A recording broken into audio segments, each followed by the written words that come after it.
गायदंडे madam यांचे इथं आगमन झालेलं आहे।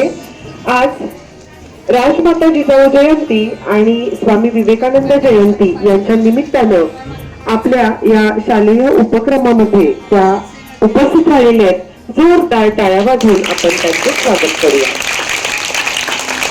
जास्त वेळ न घालवता मी पहिल्यांदा त्यांना विनंती करते त्यांनी प्रतिमा पूजन करून घ्यावं, दीप प्रज्वलन करावं। तर कार्यक्रमाची सुरुवात करत असतो अशा वेळेला तुम्ही हात जोडले पाहिजेत, शांत राहिलं पाहिजे आणि ज्या राजमाता जिजाऊ आणि स्वामी विवेकानंदांची जयंती आपण साजरी करणार आहोत त्यांच्या प्रतिमेकडे पाहायचं आहे।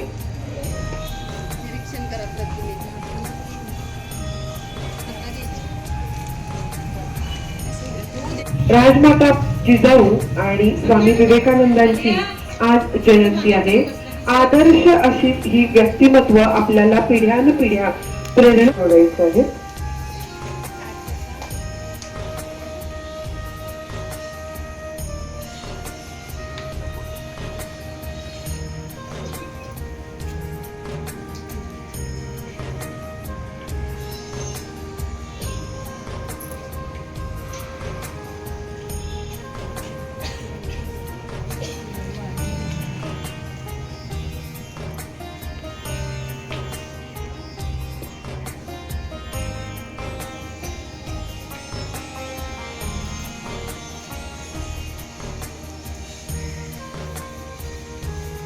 जोरदार टाळ्या। सर्वांना माझा नमस्कार। माझे नाव आदर्श अजिंक्य वस्कर आहे। आज मी स्वामी विवेकानंद यांच्याविषयी काही माहिती सांगणार आहे। स्वामी विवेकानंद हे महान भारतीय तत्वज्ञानी होते। त्यांचा जन्म 12 जानेवारी 1863 रोजी कलकत्ता येथे झाला। त्यांचे पूर्ण नाव नरेंद्रनाथ विश्वनाथ दत्त असे होते। उठा, जागे व्हा, आम्ही जोपर्यंत ध्येय प्राप्त होत नाही तोपर्यंत थांबू नका, असा जगाला मूलमंत्र देणारा प्रभावी व्यक्तित्व म्हणजे स्वामी विवेकानंद। 12 जानेवारी हा दिवस स्वामी विवेकानंद यांच्या जयंती निमित्त राष्ट्रीय युवा दिन म्हणून पाळला जातो। त्यांचे खरे नाव नरेंद्र असे होते व त्यांच्या आईचे नाव त्या आई बाबांनी जन्म घेतला त्यांच्या पोटी शिवबांनी। मराठी माती जे त्यांनी केले मनामी कावा, तो एकच होता माझा जिजाऊंचा छावा। सांभाळले त्यांनी सर्वांना प्रेमाने, घडले स्वराज्य त्यांच्याच आशीर्वादाने। त्यांच्या मायेत नव्हता जाती धर्म, सर्व धर्म स्वभावाचे, हेच त्यांचे कर्म। त्यांच्या राज्यात होती सुख सारी प्रजा, धन्य धन्य त्या जिजाऊ माता। स्वामीजी म्हणाले, अरे हेच तर तुझे उत्तर, तू सुद्धा असंच करतोस।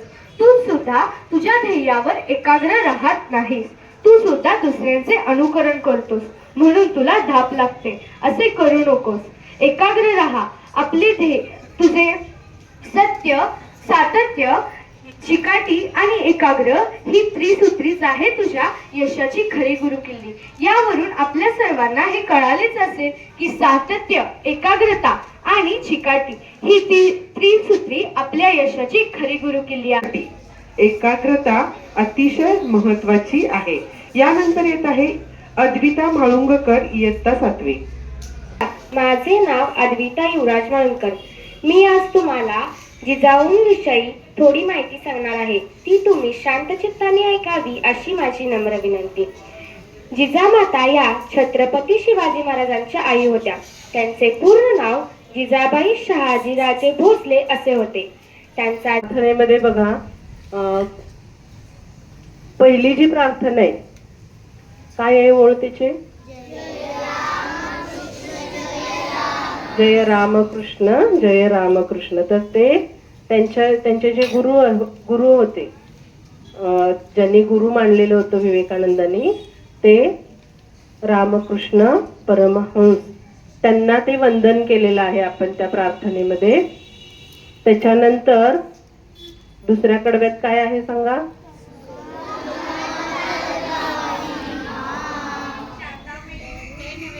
सुविमल चरिते सुविद्या दाते मा शारदामयी भक्ती दाते.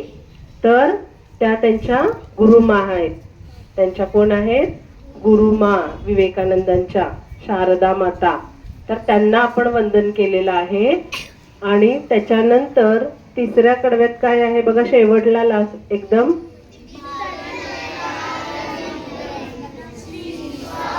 की स्वामी विवेकानंदांच्या लहानपणी पाळण्यातच त्यांचे पाय दिसले की हा मोठा कोणतरी पुढे होणार.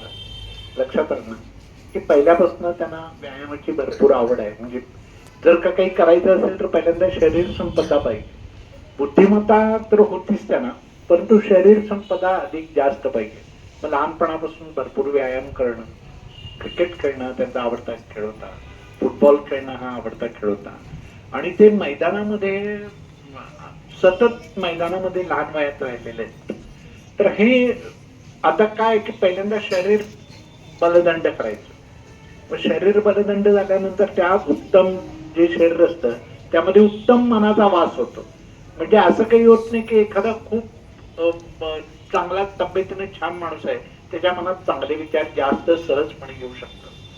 तर अशी लहान लहान मुलांच्या मध्ये त्यांची लिडरशिप दिसून आली की कोणाला निर्भयता दिसून आली. म्हणजे एखादी गोष्ट चुकीची होती म्हटल्यानंतर ते पुढे होऊन एखाद्या गोष्टी, छोटी गोष्टीची पुस्तकं देऊन त्यांचा इथं सत्कार होत आहे.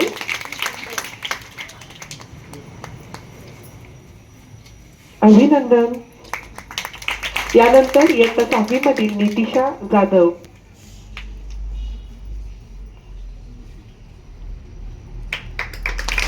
आणि इयत्ता 7वी मधील अद्विता महांगकर.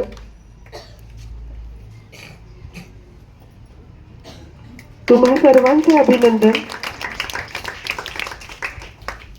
आदर्श दिसत नाही.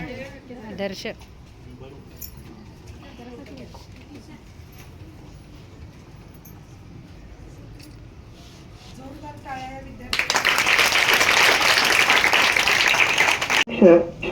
श्रीकृष्ण महाराज सर अगदी वेळेत वेळ काढून इथे उपस्थित राहिले त्यासाठी मी त्यांचे मनापासून आभार मानते. आपल्या शाळेच्या मुख्याध्यापिका सौ वैदंड मॅडमही या कार्यक्रमाला उपस्थित राहिल्या यासाठी मी त्यांचे आभार मानते. सर्व विद्यार्थी, सहकारी, माझ्या शिक्षिका आणि शिक्षिकेतर कर्मचारी या सर्वांचे आभार मानते आणि हा कार्यक्रम इथे पूर्ण झाला असे जाहीर करते. धन्यवाद.